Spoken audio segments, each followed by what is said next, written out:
Bonjour mesdames, bienvenue dans votre émission des femmes multidimensionnelles. Nous sommes ensemble ce matin pour 1 heure et nous allons aborder un thème primordial en cette fin d'année. Nous allons parler de vous. Vous êtes le thème le plus important de votre vie, vous êtes le sujet le plus important de votre vie. Ce soir, nous allons vous dire que vous êtes la personne qu'il faut. Voici le thème de notre émission, vous êtes la personne qu'il faut. Quand on entend ce sujet, on se demande parfois si l'Église est en train de verser dans tout ce qui va être développement personnel. Mais j'aimerais clarifier ce point dès le départ. En tant que chrétien, vous êtes une personne qui devait être la plus en paix avec vous-même, la plus en paix avec les autres. Ça n'est pas au monde de nous montrer de quelle façon nous devons être en paix. Ça n'est pas au monde de nous montrer de quelle façon nous devons être épanouis, mais c'est à nous qui sommes chrétiens de montrer au monde ce qu'est un être humain ayant atteint le plein potentiel de son expression. Le plein potentiel de son expression. Et c'est ce que nous voulons voir ensemble ce matin avec vous, chères femmes multidimensionnelles. Nous sommes dans une émission chrétienne, c'est-à-dire que nous nous basons sur la parole de Dieu pour parler, pour discuter ensemble, pour échanger. Et avant de commencer, j'aimerais élever la voix et remettre ces temps à notre Seigneur Jésus-Christ et parler au Saint-Esprit qui va inspirer ces moments pour que chacune d'entre vous puissiez repartir avec quelque chose de précieux, mais aussi de précis à mettre en œuvre, à pratiquer pour voir votre vie changer. Je vais vous inviter à fermer les yeux avec moi. Nous allons prier. Père éternel, merci pour ces temps qui ont été préparés par toi. Tu savais précisément que chacune d'entre nous serions ici présentes à écouter ce que nous allons partager ensemble. Seigneur, réponds aux questions qui sont posées dans les cœurs. Viens délivrer aujourd'hui, viens libérer, viens déchirer les voiles. Qu'aujourd'hui, il y ait une lumière de compréhension, que tu ouvres des choses qui étaient fermées, des tiroirs qui étaient fermés, qui étaient bloqués, qui étaient verrouillés, que tu ouvres ces tiroirs et que nous puissions en sortir des trésors. Seigneur, merci pour le cœur. Nous voulons tirer de bons trésors d'un cœur bon et nous voulons mettre de côté ce qui est mauvais. Nous voulons fermer la porte aux limitations, la porte aux hésitations, la porte à la culpabilité et que toute la gloire revienne à notre Seigneur Jésus-Christ. Amen. Amen. Bonjour à vous à nouveau, mesdames. Aujourd'hui, nous parlons de ce thème. Vous êtes la personne qu'il faut. Alors, la personne qu'il faut, pourquoi ? Pour quelle mission ? Pour quel appel ? Pour quelle destinée ? Ça, c'est une première question. Mais si on enlevait l'idée d'être pour faire quelque chose et que notre déclaration aujourd'hui n'était uniquement que vous êtes la personne qu'il faut. J'aimerais vous aider aujourd'hui, dans un premier temps, à comprendre votre valeur. Vous êtes la personne qu'il faut. Chaque être humain a une valeur inestimable. Chaque être humain a été créé par Dieu avec soin, avec amour, avec précision. Vous n'êtes pas le fruit du hasard. Vous l'avez déjà entendu, mais je prie aujourd'hui pour que quelque chose de nouveau germe en vous alors que nous sommes en train de discuter de ce sujet très important.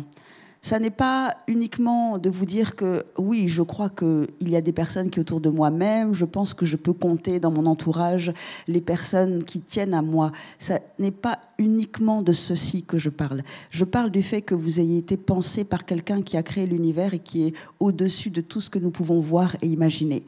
Vous avez été pensé par l'être, si nous pouvons le dire comme ça, l'être le plus intelligent, le plus complet, le plus prescient de toute l'histoire de l'humanité, puisqu'il est en dehors de l'humanité, c'est votre créateur. Et Dieu vous a créé dans un but bien précis. Si vous êtes aujourd'hui assis chez vous, ou assises, mesdames, bien que des hommes puissent nous regarder aujourd'hui, si vous êtes assises chez vous, mesdames, et que vous ne savez pas pourquoi vous êtes là, si même vous doutez de la nécessité de votre existence, j'aimerais vous dire aujourd'hui que Dieu ne vous a pas envoyé sur la terre par hasard. Il a un plan très précis pour vous.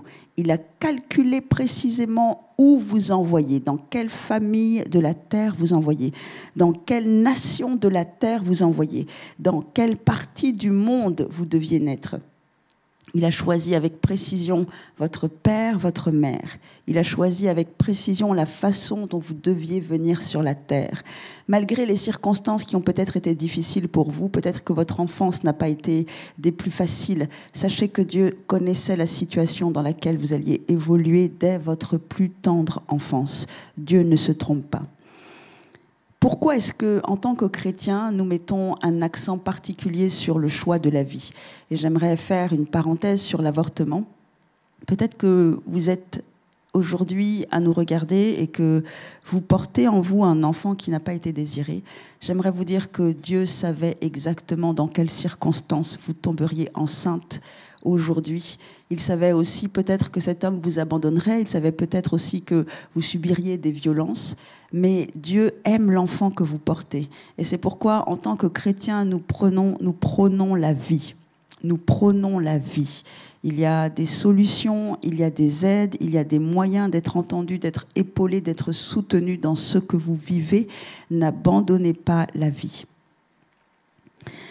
Que vous soyez né dans une famille pauvre, que vous soyez né dans une famille riche, que vous soyez né dans une famille monoparentale, unie, une famille où vous avez peut-être vécu des choses difficiles, Dieu savait où il vous envoyait et il a inscrit son image en vous. Il a inscrit son image divine en vous. Et c'est une vérité qui est digne de confiance. La Bible nous dit dans Psaume 139 au verset 14 « Je te loue de ce que je suis une créature si merveilleuse. Tes œuvres sont admirables et mon âme le reconnaît bien. » J'aimerais vous parler un peu de moi. Je m'appelle Loïs, je suis étudiante pasteur à l'église CIV Bordeaux et je travaille également avec le pasteur Nina, qui est fondatrice du mouvement des femmes multidimensionnelles. Et je suis arrivée, moi, dans des circonstances qui pourraient sembler quasiment normales au sein d'une famille chrétienne. Mon père et ma mère avaient déjà un premier enfant, je suis la deuxième de ma famille. Mais quand je suis née, quand je suis arrivée au monde, je n'étais pas exactement comme tous les autres enfants. Je suis née avec une malformation congénitale et bien que d'apparence, ça ne semble pas être grand-chose, ça a profondément modifié mes relations aux autres, ça a profondément modifié ma façon de réfléchir, de penser, de voir la vie, d'appréhender les événements de la vie. Et on pourrait se dire, mais pourquoi ? Pourquoi est-ce que Dieu permet la maladie? Pourquoi est-ce que Dieu permet qu'un enfant naisse différent des autres? Pourquoi est-ce que Dieu permet qu'un enfant puisse évoluer différemment d'un autre? Est-ce que Dieu serait injuste? Est-ce que Dieu battrait les cartes d'un jeu? Qu'à certains, il donnerait des cartes avec des figures, si vous connaissez un petit peu les jeux de cartes, des valets, des dames, des rois, des as, et puis à d'autres, les 1, les 2, les 3, les 4 et les 5. Notre Dieu n'est pas un Dieu injuste. Il sait précisément ce qu'il fait et tout est bon. Et c'est pourquoi aujourd'hui, alors que je suis née avec un handicap qui se voit, d'autres sont peut-être nés avec des handicaps qui ne se voient pas, c'est pourquoi aujourd'hui, nous tous, nous pouvons dire « Je te loue de ce que je suis une créature si merveilleuse. Tes œuvres sont admirables et mon âme le reconnaît bien. » La première des choses pour pouvoir comprendre votre valeur personnelle, c'est de vous soumettre à Dieu, de commencer à regarder votre Créateur comme quelqu'un de bien plus intelligent que ce que vous n'aviez pu penser au départ. Souvent, lorsque l'on pense que Dieu s'est trompé, c'est parce qu'on met en doute sa capacité à gérer les choses. Quand on met en doute sa capacité à gérer et à appréhender les choses, c'est qu'on ramène Dieu à notre échelle. On ramène Dieu à l'échelle humaine, à l'échelle dans laquelle nous sommes. Et c'est pour cette raison qu'on peut dire, mais est-ce qu'il a bien pensé ? Est-ce qu'il ne s'est pas trompé? Pourquoi est-ce qu'il a fait ça? Mais Dieu n'est pas à votre échelle. Dieu n'est pas à votre échelle. Et vous n'êtes pas à l'échelle de Dieu. Dieu est Dieu. J'aime bien parler un peu de la nature. La nature m'épate, ça m'étonne, ça m'émerveille. C'est un bon mot. Et quand je regarde l'étendue du ciel et que je vois le soleil, juste le soleil, on sait qu'à quelques millimètres plus près de la Terre, quelques millimètres plus loin, millimètres c'est peut-être un peu exagéré, mais pensez que la Terre est située à la bonne distance par rapport au Soleil pour que les rayons du Soleil ne soient ni trop chauds, c'est-à-dire destructeurs, ni trop loin, c'est-à-dire non porteurs de vie. Et pensez à l'énergie qui est dégagée par le soleil. Est-ce que vous avez déjà vu des livres que vous avez laissés dans une bibliothèque au rayon du soleil et vous repassez peut-être 6 mois après et la couverture s'est décolorée?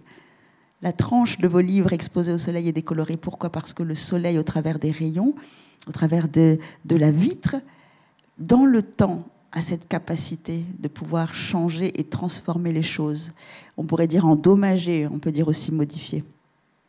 Et pourtant, ce Dieu que vous considérez à votre échelle, c'est lui qui gère et qui manage ce qu'il a créé.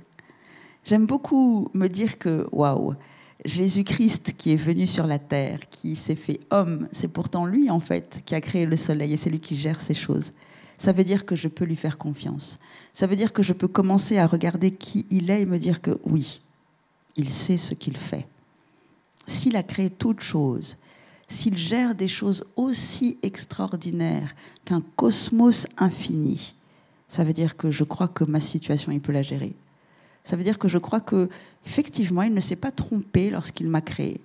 Ça veut dire que oui, la façon dont je suis, les formes que j'ai, peut-être que je n'aime pas mon corps, peut-être que je trouve que j'aurais préféré avoir une poitrine un peu plus imposante et puis peut-être que j'aurais aimé avoir des hanches un peu plus fines et peut-être que j'aurais aimé avoir une nature de cheveux différente et puis peut-être que j'aurais aimé avoir une couleur de peau différente. Mais est-ce que le Créateur s'est trompé? Si lui arrive à gérer des détails aussi précis qu'une abeille qui est nécessaire pour pouvoir polliniser une fleur et que l'espèce puisse continuer à se reproduire au travers de cette abeille qui vient, qui butine, qui prend ce qui est nécessaire pour pouvoir polliniser, c'est-à-dire reproduire dans une autre fleur mâle et donner à nouveau une espèce suivante. Est-ce que ce Dieu-là se trompe? Est-ce qu'il peut se tromper en décidant quelle serait la nature de mes cheveux, la nature de mon corps, la nature de ma couleur? Est-ce qu'il pouvait se tromper? Je te loue de ce que je suis une créature si merveilleuse. J'aimerais qu'on fasse un exercice ensemble. Vous êtes chez vous, derrière vos écrans, mais j'aimerais que vous puissiez le dire à voix haute. C'est pas facile pour certaines d'entre vous. Parmi nous, nous sommes d'horizons différents, nous avons vécu des situations différentes, nous avons aussi évolué dans le temps de façon différente. Il y a des choses que certaines d'entre nous ont déjà vaincues. Et puis, il y en a d'autres qui ont encore des insécurités latentes, des choses dont on ne parle pas, mais desquelles on a un petit peu honte ou avec lesquelles on n'est pas très à l'aise. Est-ce que vous pouvez dire avec moi, je te loue de ce que je suis une créature si merveilleuse? Encore une fois, je te loue de ce que je suis une créature si merveilleuse. On va le répéter une 3e fois. Je te loue de ce que je suis une créature si merveilleuse. Tes œuvres sont admirables et mon âme le reconnaît bien. Je n'aimerais être quelqu'un d'autre pour rien au monde. Je n'aimerais être quelqu'un d'autre pour rien au monde. Je n'envie personne. Pourquoi? Parce que je sais qui m'a créé. Je sais qu'il ne s'est pas trompé. Évidemment, il y a des choses que je peux améliorer chez moi. Je peux faire un peu plus de sport pour perdre quelques kilos, je peux tonifier ma silhouette. Mais la structure de mon être, la façon dont il l'a pensé au départ, il est celui qui sait tout, il est celui qui voit tout, il est celui qui peut tout. Et je lui dis, tes œuvres sont admirables. Une fois que l'on a compris quelle était notre valeur personnelle, on a cette nécessité de surmonter les complexes d'infériorité. C'est le point suivant que j'aimerais aborder. Très souvent, on est éduqué d'une certaine façon, on a une société qui nous environne, on a des expériences personnelles qui sont positives ou négatives, et on va être influencé par les choses que l'on vit. J'aimerais juste vous rappeler, mesdames, que alors que vous êtes chrétienne, que vous avez accepté Christ et que vous marchez dans la connaissance de qui il est, il y a un ennemi qui existe. Et notre but ici, ça n'est pas de nous étendre sur l'ennemi de nos âmes, et ça n'est pas non plus d'en parler à outrance, parce qu'en aucun cas, nous ne souhaitons lui donner trop d'importance. Mais j'aimerais vous aider à prendre conscience qu'il y a un ennemi qui, depuis que vous êtes né, sachant que Dieu a une mission et un plan pour vous, Il y a un ennemi qui a mis en place des stratégies depuis votre tendre enfance pour vous empêcher de laisser sortir ce que Dieu a mis en vous, pour vous empêcher de rayonner et pour vous empêcher d'être la lumière du monde que Jésus a déclaré que vous êtes. Ça se fait par des choses qui semblent anodines au départ. Ça peut être dans une cour d'école. Quelqu'un qui va venir et puis qui va, d'une façon très subtile, éroder la confiance que vous avez en vous. En commençant à vous dire que de toute façon, vous n'arriverez jamais à rien, que vous êtes nul, que vous n'y comprenez rien et que vous n'allez jamais réussir. Et puis, ça vous affecte un tout petit peu. Mais cette personne va revenir et elle va le redire. Et finalement, l'ennemi va passer par une deuxième personne, et par une troisième personne, et puis par une figure d'autorité, un parent peut-être, quelqu'un auquel vous comptez, qui va vous dire la même chose sous une autre forme. Et là, vous commencez à y croire. Et cette expérience va venir marquer quelque chose, va venir déposer une frontière dans vos capacités, va venir modeler votre personnalité, alors que ça n'est pas de cette façon que Dieu vous avait créé au départ. Il y a une différence entre l'identité et la personnalité. Je vais en parler très rapidement. Votre identité, c'est qui vous êtes, ce sont vos valeurs, c'est par exemple votre identité en Christ. Quand nous sommes chrétiens, nous avons une nouvelle identité. C'est Jésus-Christ qui déclare qui nous sommes. C'est Dieu qui déclare qui nous sommes. C'est notre être intérieur, c'est notre identité. Et la personnalité, c'est davantage la façon dont nous allons interagir avec les autres. L'identité, c'est plus mon intérieur. La personnalité, ça va être plus vers l'extérieur. L'identité, c'est moi. La personnalité, ça va être comment est-ce que j'interagis avec l'autre. Donc, c'est moi avec les autres. L'identité, c'est moi. La personnalité, c'est moi avec les autres. Et très souvent, on voit des enfants qui, auparavant, étaient vivants, expressifs, qui n'avaient pas peur d'entreprendre. Et au fur et à mesure des événements qu'ils vont vivre, on va voir des enfants qui vont commencer à se renfermer, qui vont adopter des attitudes qu'ils ne connaissaient pas auparavant.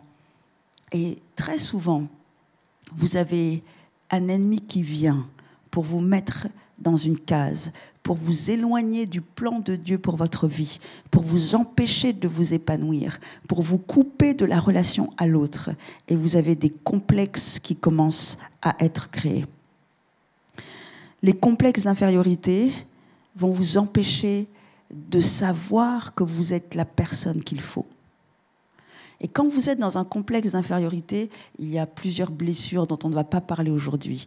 La blessure du rejet, la blessure de la trahison, la blessure de l'abandon, la blessure de l'humiliation. Il y a plusieurs blessures qui viennent marquer votre âme. Et ces complexes commencent à se créer.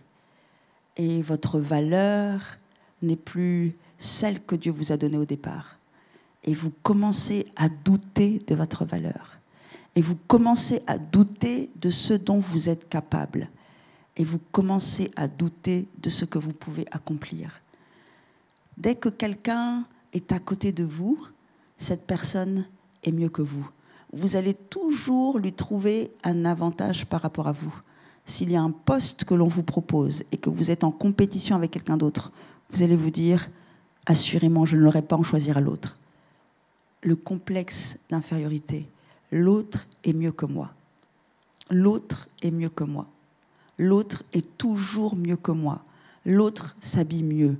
L'autre a de plus beaux habits. L'autre se maquille mieux.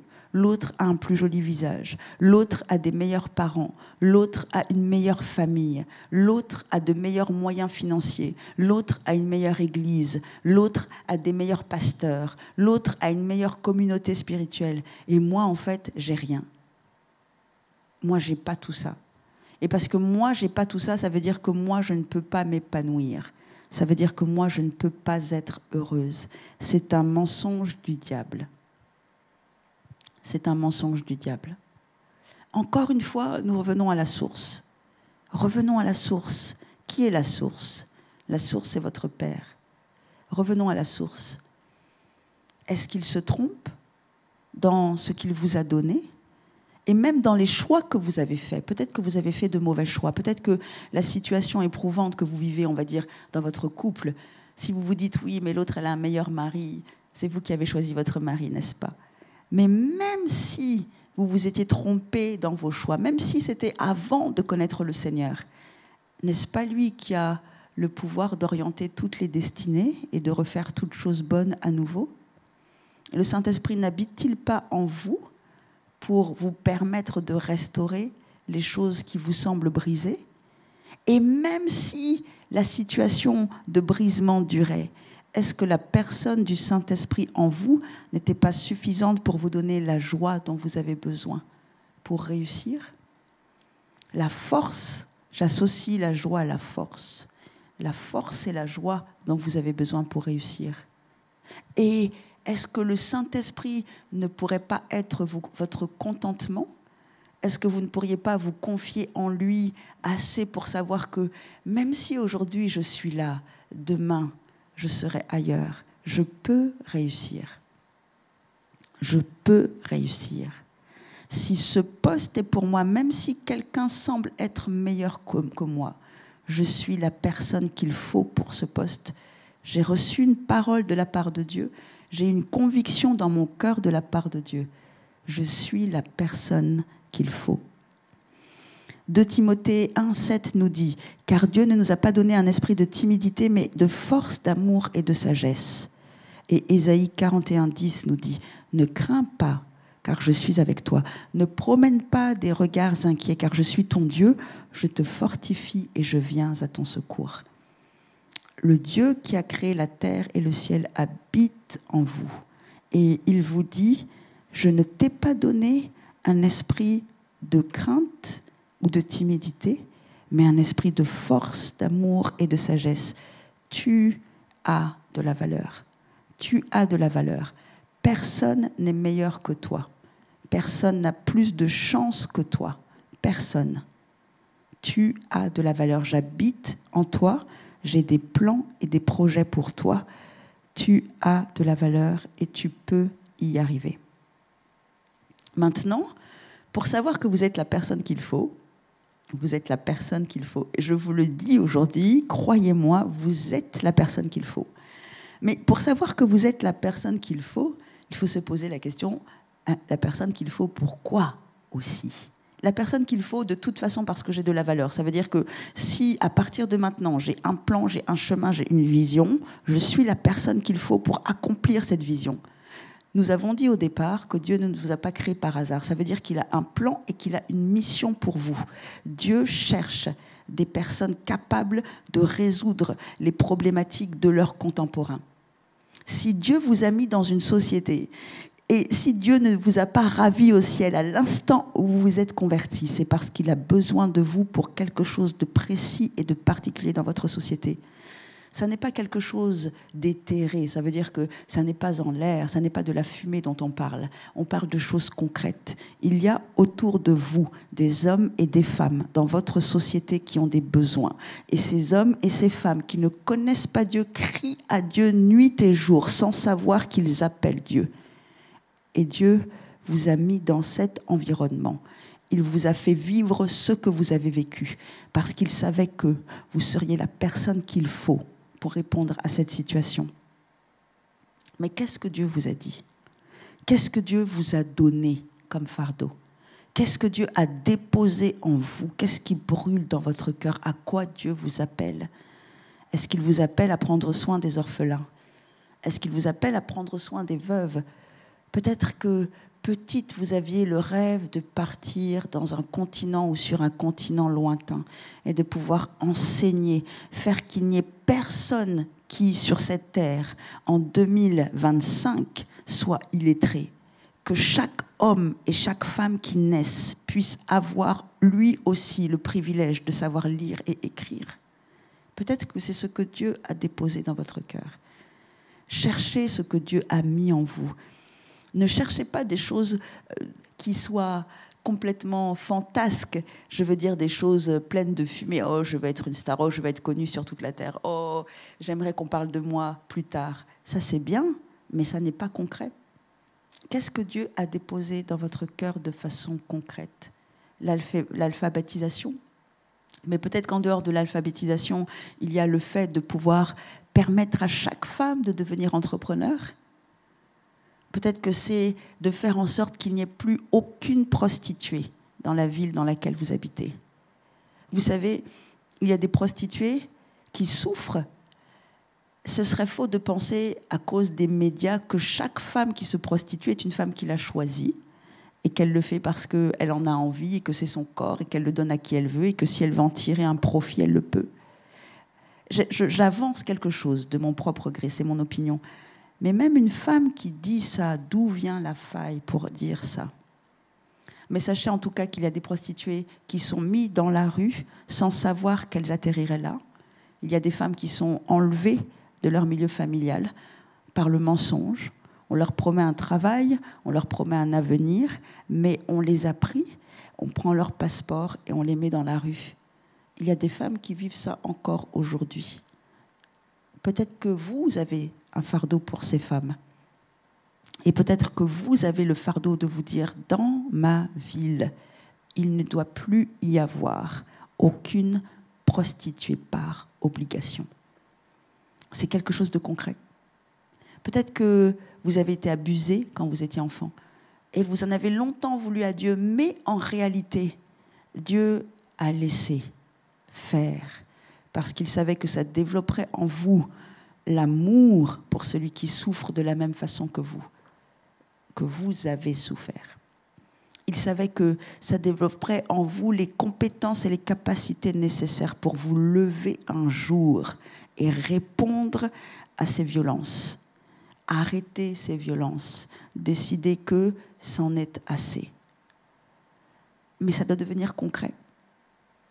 Ça doit devenir concret. Ça veut dire que vous devez avoir une vision claire. C'est mon troisième point. Avoir une vision claire. Vous devez avoir une direction précise.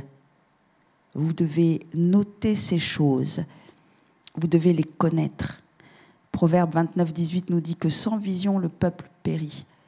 Peut-être que vous mourrez à l'intérieur de vous-même d'insatisfaction et de frustration parce que vous n'avez pas écrit le fardeau que vous avez. Peut-être que vous l'avez mis de côté, peut-être que vous l'avez oublié, justement parce que vous vous dites que jamais vous ne pourrez mettre en place ces choses-là.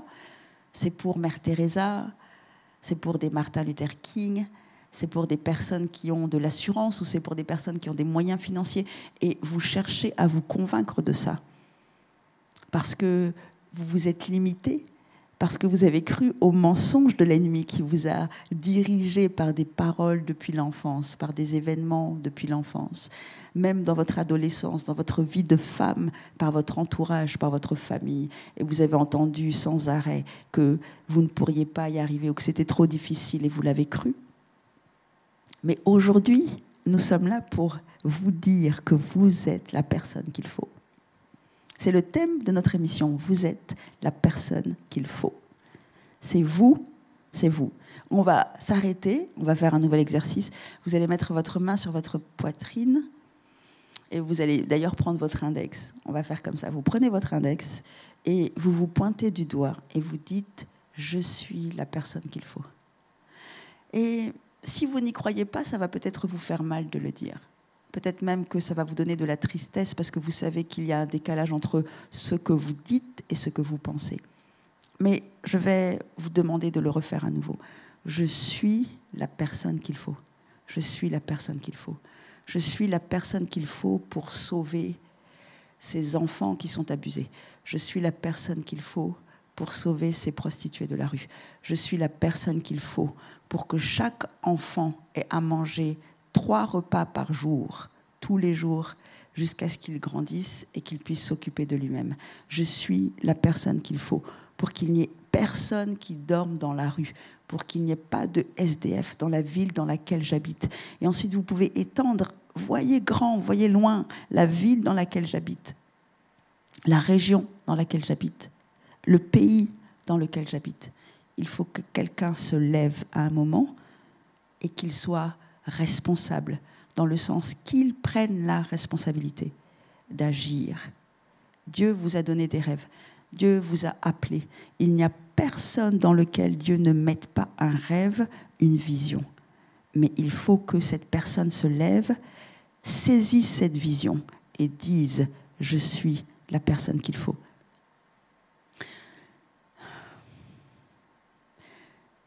On peut se poser la question de savoir, et c'est un pasteur que je connais qui a dit ça un jour, et ça m'a fait réfléchir. C'est quelqu'un qui n'a pas une vision des choses très commune. Et il a demandé un jour à combien de personnes Dieu avait parlé avant que ce ne soient les parents de Moïse qui décident de sauver Moïse, pour que Moïse devienne le libérateur. Je paraphrase un peu ce qu'il a dit, hein. J'illustre un petit peu, mais essayons de réfléchir ensemble. Réfléchissez avec moi. Est-ce que Moïse était le seul bébé que les parents ont trouvé beau?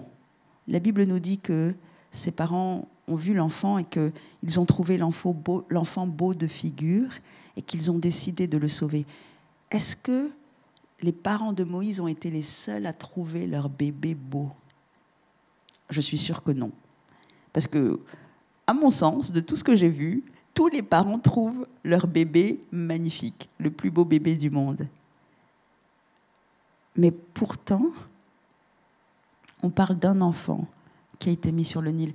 Et on a le droit de se poser la question de savoir, y a-t-il eu d'autres enfants sauvés par leurs parents? Y en a-t-il eu d'autres? Ou Moïse a-t-il été le seul? Combien de parents se sont dit qu'ils ne pouvaient rien faire par rapport à la situation, qu'ils étaient démunis par rapport à l'ordre que le Pharaon avait donné? Combien de parents ont laissé les soldats prendre leurs enfants pour les tuer à la naissance? Combien se sont dit qu'ils ne pouvaient rien faire? Je vous pose la question maintenant. Combien de fois vous vous êtes dit que c'était trop difficile, que les choses étaient ce qu'elles sont et que vous ne pouviez rien faire? Aujourd'hui, nous sommes ensemble pour démanteler les mensonges du diable, pour que nous puissions nous lever et mettre un terme à ces agissements. C'est vous qui avez été choisis pour mettre un terme à ces agissements. C'est vous que Dieu a choisi pour mettre un terme à ces agissements. Vous êtes la personne qu'il faut. Vous êtes la personne qu'il faut. Vous devez donc avoir cette vision claire, parce que Dieu vous dit « Je connais les projets que j'ai formés sur toi ». Souvent, on s'attarde sur la deuxième partie du verset, Jérémie 29, 11, « Projet de paix et non de malheur, afin de vous donner un avenir et de l'espérance ». Mais moi, j'aimerais qu'on s'arrête sur la première partie, car je connais les projets que j'ai formés sur toi. J'ai formé des projets sur toi. Et la suite du verset, quand on nous dit des projets de paix et non de malheur, on pense souvent, ça veut dire que je vais être heureuse, ça veut dire que j'aurai de l'argent, ça veut dire que j'aurai un mari qui m'aime, j'aurai des enfants, j'aurai un chien, j'aurai une voiture, j'aurai une maison avec une piscine et je serai riche. C'est pas ce que ça veut dire. Ça veut dire que, en réalité, Dieu nous dit, les projets que j'ai formés sur toi, si tu rentres dans ces projets, si tu accomplis ces projets, c'est pour toi le seul moyen d'être heureux. C'est pour toi le seul moyen de ressentir la paix en toi, de ne pas constamment te sentir frustré et insatisfait par la vie que tu vis. Accomplir les projets que Dieu a déposés sur votre vie est le seul moyen pour vous de devenir heureux.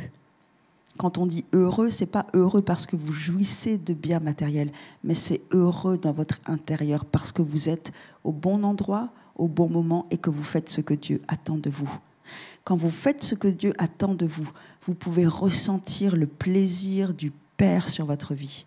Et de la même façon que le ciel s'est ouvert pour dire « Celui-ci est mon Fils bien-aimé en qui j'ai mis toute mon affection ».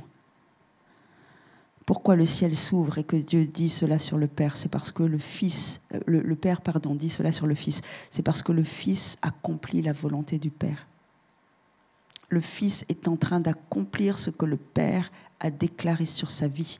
Il est rentré dans les eaux du Jourdain et il a accepté de se faire baptiser par Jean-Baptiste. Et il signale là, par cet acte, le début de sa mission qui ira jusqu'à son terme, c'est-à-dire la mort sur la croix pour le rachat de l'humanité. En voyant le Fils donner sa vie, le Père ouvre le ciel et dit « Celui-ci est mon Fils bien-aimé en qui j'ai mis toute mon affection. Le ciel s'ouvrira 3 fois et une voix sortira du ciel et parlera 3 fois sur la vie de Jésus pendant son ministère. Pourquoi ? Pour signifier, il fait, il accomplit les projets que j'ai formés sur lui. Voici la façon pour vous d'être heureuse. Et vous devez avoir cette vision claire, être sûr de ce que Dieu vous demande de faire et accomplir ce que Dieu vous demande de faire. Mon point numéro 4, tout en parlant de vous êtes la personne qu'il faut. Pour être cette personne qu'il faut, vous l'êtes dans votre valeur. Vous l'êtes dans votre valeur à cause de l'image de Dieu en vous, à cause de la vie de Dieu en vous. Vous avez cette valeur parce que Dieu ne se trompe pas. Vous avez aussi cette valeur qui vous permet de surmonter tous les complexes et les limitations que l'ennemi a déposées, a mis dans votre vie. Vous avez cette vision que Dieu vous a donnée. Vous êtes la personne qu'il faut pour cette vision. Et pour maintenant accomplir dans le temps cette vision, c'est-à-dire être cette personne qu'il faut sur le long terme, vous devez développer une discipline et apprendre à travailler de façon acharnée. Évidemment, nous ne prenons pas chez les femmes multidimensionnelles le travail jusqu'à l'épuisement du corps et jusqu'à la destruction du corps qui est le temple que Dieu vous a donné. Mais le fait de savoir vous discipliner et maximiser le temps que Dieu vous a donné. Le temps que Dieu vous a donné est la ressource, la valeur la plus importante que vous ayez dans votre vie. L'argent, si vous en avez et que vous en perdez, ça se recrée. C'est-à-dire que vous pouvez avoir des idées qui vont vous permettre de générer à nouveau un matériel. Si vous avez des êtres chers que vous perdez, alors évidemment, vous perdez une mère, un père, un mari, vous passez par le deuil, on ne peut pas redonner la vie à ces êtres chers. Mais la relation peut être créée à nouveau. À la croix, Jésus dit à Jean, « Jean, voici ta mère ». Ça veut dire que Marie a gagné un nouveau fils. Évidemment, ça n'était pas Jésus, mais la relation d'amour qu'elle avait avec Jésus, elle la retrouve sous une autre forme avec Jean. Ça veut dire que même des êtres chers que l'on perd, on peut retrouver ce qu'on partageait avec eux dans une autre mesure. Je précise à nouveau, dans une autre mesure, avec une autre couleur peut-être, mais on peut créer à nouveau ce lien d'amour. En revanche, le temps que vous avez, une minute qui est passée de votre vie ne peut pas être recréée. Une minute passée de votre vie, ça y est, ça fait peut-être 40 minutes ou 50 minutes que nous sommes ensemble. Je ne peux pas recréer le temps qui s'est écoulé. C'est dans le passé. Je pourrais faire tout ce que je veux. Je ne pourrais pas ramener ces minutes à moi pour les exploiter à nouveau. Et ce temps qui passe me ramène vers ma fin. Et me ramène vers la rencontre avec mon Créateur. Et me ramène vers le fait de m'entendre dire ou non, entre, bon et fidèle serviteur. Rejoins la joie de ton maître. L'apôtre Paul nous prévient, il dit, d'apprendre à compter nos jours, à racheter le temps, car les jours sont mauvais. Que nous puissions apprendre à nous discipliner et à travailler pour pouvoir amener à réalisation le plein potentiel que Dieu nous a donné. La diligence est une clé pour prospérer. Et quand on parle de prospérer, on ne parle pas d'argent. On parle ici, pour moi en l'occurrence, de pouvoir s'épanouir et réaliser les projets que Dieu a mis dans notre cœur. Ecclésiaste 9:10 nous dit « Tout ce que ta main trouve à faire avec ta force, fais-le ». Tout ce que ta main trouve à faire, dans ce contexte particulier, tout ce que Dieu t'a demandé de faire. Je veux vous donner une nouvelle version de ce verset qui n'est pas la Bible, mais qui sera la version selon Loïs. Tout ce que Dieu t'a demandé de faire, fais-le. Trouve la capacité de te discipliner pour l'accomplir. Proverbe 13:4 nous dit « Le paresseux veut et rien n'arrive, l'âme des diligents sera rassasiée. » Voyez ce qu'on dit du paresseux, il veut, il a la volonté, mais rien ne naît, rien n'est produit. Et c'est lié à ce que l'on a dit de lui. On l'a qualifié, on a dit le paresseux. Le paresseux veut et rien n'arrive. L'âme des diligents sera rassasiée. Le diligent, c'est celui qui fait avec empressement et avec zèle ce qui lui est demandé, mais avec excellence aussi. J'ai encore quelques points à vous partager, mais j'ai l'impression que pour aujourd'hui, nous avons besoin de digérer ce que nous avons vu ensemble. Je vais juste terminer en conclusion pour vous dire que vous êtes la personne qu'il faut. Et j'aimerais marquer un point important pour finir en vous disant que le monde attend cette personne qu'il faut, parce que vous êtes la personne qu'il leur faut. Vous êtes la personne dont j'ai besoin. Ce que vous avez, ce que Dieu vous a donné pour répondre à ce que je n'ai pas. Vous êtes la personne dont moi j'ai besoin.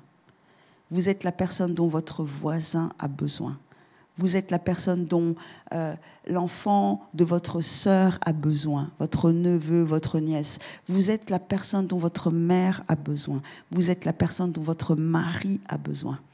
Vous êtes la personne dont votre ami a besoin. Ce que Dieu a mis en vous, vous êtes la personne qu'il faut. J'aimerais terminer en disant que vous êtes la personne qu'il faut à Dieu.